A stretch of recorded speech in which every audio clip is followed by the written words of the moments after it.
Bem-vindo ao nosso podcast Caso a Caso. Produção e edição, Viviane Acosta.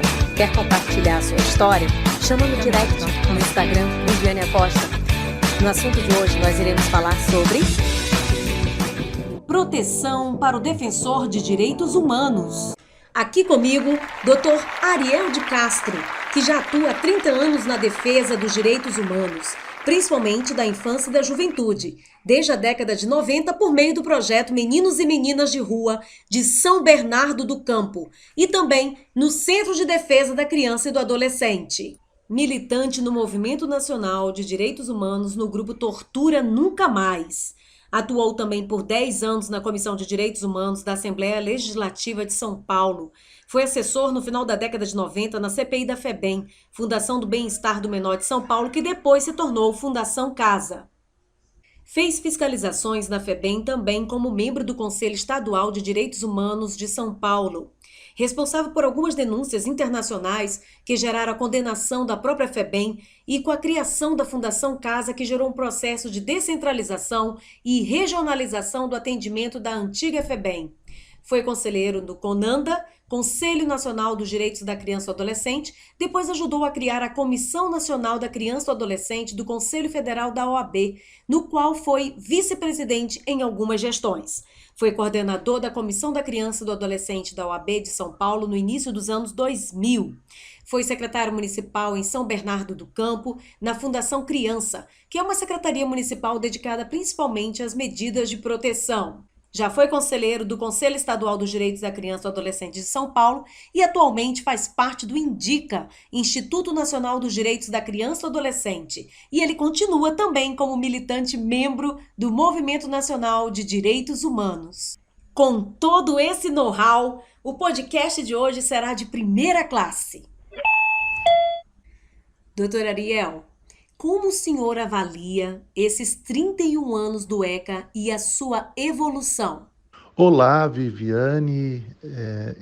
Tivemos vários avanços nesses 31 anos de Estatuto da Criança e do Adolescente, com a diminuição do trabalho infantil, pelo menos até o início do ano passado, com a diminuição também bem significativa da mortalidade infantil, mas nós temos hoje um cenário de retrocessos com relação a esses avanços. Outro avanço foi a diminuição de crianças e adolescentes fora das escolas. Nós chegamos aí à efetivação de crianças no ensino fundamental, perto quase de 100% das crianças atendidas no ensino fundamental, perto de 90% dos adolescentes no ensino médio, porém no atual cenário de pandemia, de crise econômica, social, nós temos retrocessos e estamos aí voltando atrás com relação às conquistas geradas pelo Estatuto da Criança e do Adolescente. Certamente, logo que as aulas forem retomadas, nós notaremos uma grande evasão escolar. Muitas crianças e adolescentes não voltarão às escolas porque já estão em situações de trabalho infantil, que infelizmente as famílias perderam renda, perderam empregos, estão em situações bastante deterioradas e vulneráveis, e isso vai gerar um grande déficit escolar. Por isso que será necessário termos busca ativa, termos atuação conjunta entre as escolas, conselhos tutelares, varas da infância e juventude, entidades sociais, programas do Sistema Único da Assistência Social, para que essas crianças e adolescentes retornem às escolas. Certamente também teremos aumento da mortalidade infantil, em razão também da situação de grande vulnerabilidade gerada aí pela crise econômica e social, E provavelmente também teremos, e já temos aí alguns diagnósticos em algumas capitais brasileiras, do aumento muito significativo de crianças e adolescentes em situações de rua e de crianças e adolescentes em situações de trabalho infantil, além da própria orfandade gerada pela pandemia, de avós que morrem, que sustentam os seus filhos e netos, também de pais e mães que estão falecendo. Essas crianças e adolescentes ficam muito mais desprotegidas, muito mais vulneráveis ou até em situações de risco. Então, infelizmente, os avanços que nós tivemos em 31 anos de Estatuto da Criança e do Adolescente, principalmente avanços institucionais bem significativos, como a criação de varas da infância e juventude, conselhos tutelares, algumas delegacias especializadas de proteção de crianças e adolescentes, muitas organizações sociais que atuam na área, na defesa e garantia de direitos, no acolhimento institucional, nas medidas socioeducativas em meio aberto. Esses avanços eles podem ser perdidos rapidamente e estamos, infelizmente, num processo grave de deterioração da situação de crianças e adolescentes hoje no país. E as estatísticas sobre violência aumentaram? Tivemos um grande aumento da violência contra crianças e adolescentes. Em 2019, foram 86.800 denúncias que chegaram ao Disque 100. Já em 2020, foram mais de 95.200 denúncias que chegaram ao Disque 100, um aumento aí de praticamente 10%. Só que devemos levar em conta a subnotificação causada pelo fechamento de creches e escolas, que acaba sendo um remédio amargo diante do enfrentamento da pandemia, para evitar o aumento de contágios e de contaminações. E isso tem efeitos colaterais, o aumento da violência doméstica, já que muitas vezes as crianças e adolescentes vivem e dormem com seus inimigos. Quem deveria protegê-las acabam sendo os seus principais algozes. Todos os dias, 32 crianças e adolescentes são assassinadas no Brasil. E o Disque 100 tem recebido, em média, quase 300 denúncias de violência, de violações de direitos de crianças e adolescentes todos os dias. Então, essa é uma das áreas mais preocupantes no Brasil, as situações de perigo, de risco e de violência que estão expostas a maioria das crianças e adolescentes no Brasil. Também os abusos, a exploração sexual, infelizmente, devem aumentar diante também da crise econômica, social, diante da própria pandemia. Então, é um cenário bastante preocupante. Tivemos 14.000 denúncias de abuso e exploração sexual no ano passado no Brasil e tivemos já 6.000 denúncias de abuso e exploração sexual esse ano, conforme os dados do Disque 100. Um grande problema do Disque 100 é a falta de efetividade. Nós temos, em geral, só 15% de retornos dos órgãos para o Disque 100, informando sobre os encaminhamentos, sobre as medidas que tomaram, tanto de proteção quanto de apuração das denúncias que são recebidas. Os defensores de direitos humanos de crianças e adolescentes correm algum tipo de risco quando a lei autoriza plenamente o trabalho em direitos humanos por um lado, mas por outro não pune aqueles que ameaçam ou atacam os defensores? Nós temos, de fato, uma grande perseguição a quem defende direitos humanos no Brasil, desde a ditadura, quando quem defendia direitos humanos era tratado como terrorista, como ameaça ao Estado, e atualmente também são estigmatizados como defensores de bandidos, quando na verdade são pessoas que defendem o cumprimento da legislação. É uma atuação extremamente legalista, com base nos direitos humanos fundamentais, que estão no artigo 5º da Constituição, e com base em legislações como o Estatuto da Criança e do Adolescente, o Estatuto do Idoso, legislação da pessoa com deficiência, Lei Maria da Penha, Estatuto da Igualdade Racial, as leis que combatem o racismo e criminalizam essas práticas, entre outras situações. Então, a atuação de quem defende direitos humanos, ela acaba gerando uma grande polêmica, uma grande estigmatização, mas nós precisamos convencer a sociedade de que nenhuma sociedade pode ser considerada civilizada se os direitos humanos fundamentais não forem devidamente cumpridos, e que cabe sim a todas as pessoas, e as entidades de direitos humanos fazem isso, denunciar irregularidades nos serviços públicos, nas políticas públicas, nos programas voltados à população, também na segurança pública, no sistema prisional, que deveria ressocializar as pessoas e acaba não cumprindo com as suas funções.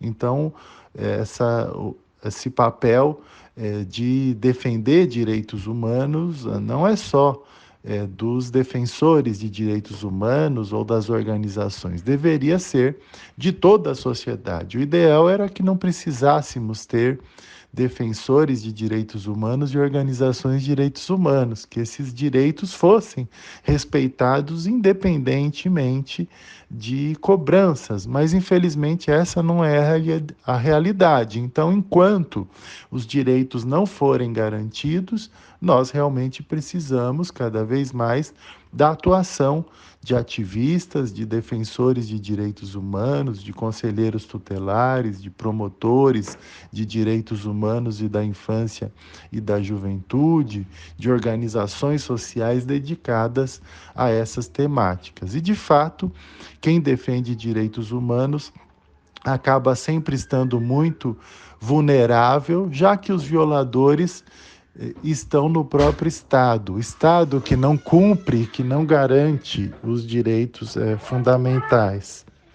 Doutor Ariel, infelizmente, eu tenho ouvido falar de alguns conselhos tutelares do Brasil, no qual alguns conselheiros têm pedido para sair do órgão, por conta de não se submeterem a um entendimento contrário do que é a atribuição do conselho tutelar.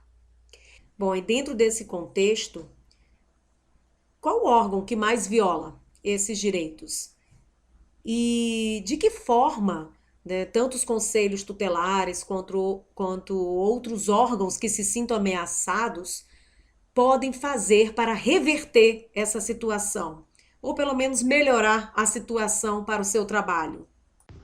Em geral, no Brasil, tradicionalmente, as polícias acabam sendo as principais violadoras de direitos, né? A corrupção policial é muito grande, também eles se acham como os poderosos porque usam armas, né? Porque então querem que todos fiquem submissos a eles, né? É como se fosse a antiga lei do mais forte, olho por olho, dente por dente.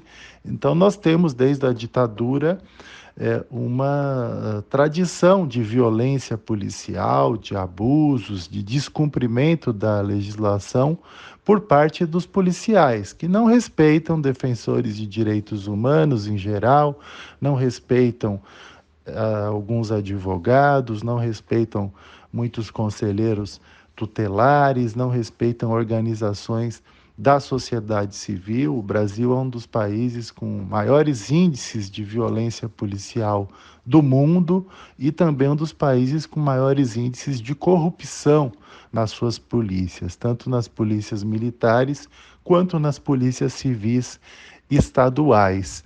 E é claro que no dia a dia são contundentes as situações de abusos de autoridade, de torturas, de violência praticadas dentro de repartições policiais. E eles muitas vezes usam legislações como o crime de desacato, o crime de abuso, o crime de desobediência para estarem submetendo demais agentes públicos ou mesmo defensores de direitos humanos às suas vontades, às suas vaidades. Então, é necessário denunciar esses casos, né? Nós temos a lei de abuso de autoridade, nós temos hoje em dia formas de denunciar para o próprio Ministério Público, que deveria fazer o controle externo das atividades policiais e geralmente não faz. Temos que denunciar para as corregedorias e na própria imprensa os abusos cometidos por maus policiais. Que bom que o senhor nos deu essa direção, doutor Ariel. E, assim, o que se percebe é que, além do desrespeito perante este órgão tão importante, que é o Conselho Tutelar, né, a autoridade protetiva, há também um descaso do poder público perante este órgão. Não falo só o poder público, mas também falo um pouco sobre o sistema de garantia de direitos, né?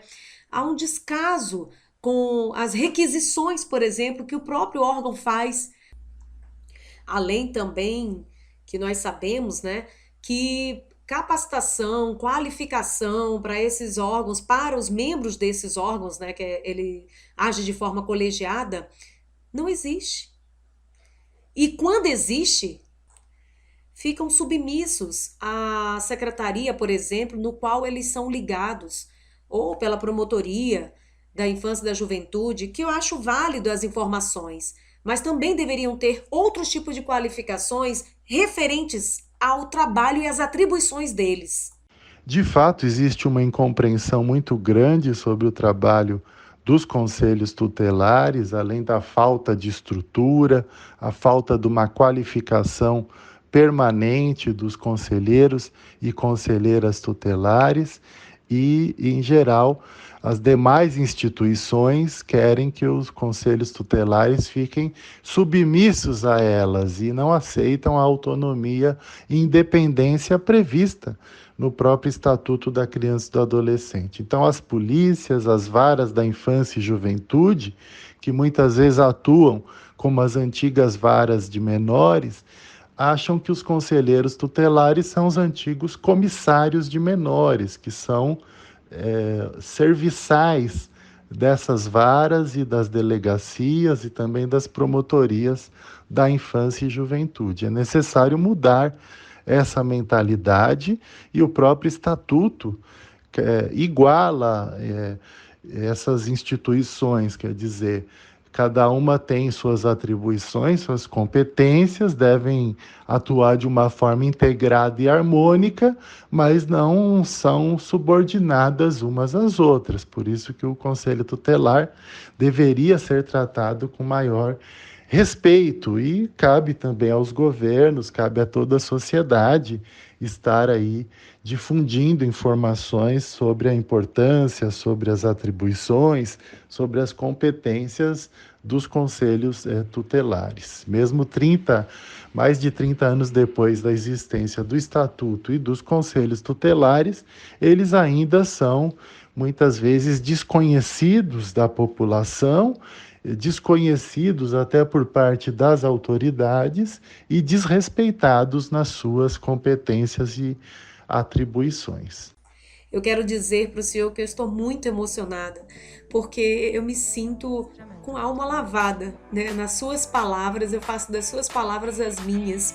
E essa compreensão que chegue aos ouvidos de muita gente, da sociedade, que muitas pessoas percebam qual é a importância que tem este órgão, Conselho Tutelar, e outros órgãos também que são protetores dos direitos humanos de crianças e adolescentes. Aqui comigo, Dr. Ariel de Castro. Foi uma honra. E até o próximo podcast, Caso a Caso.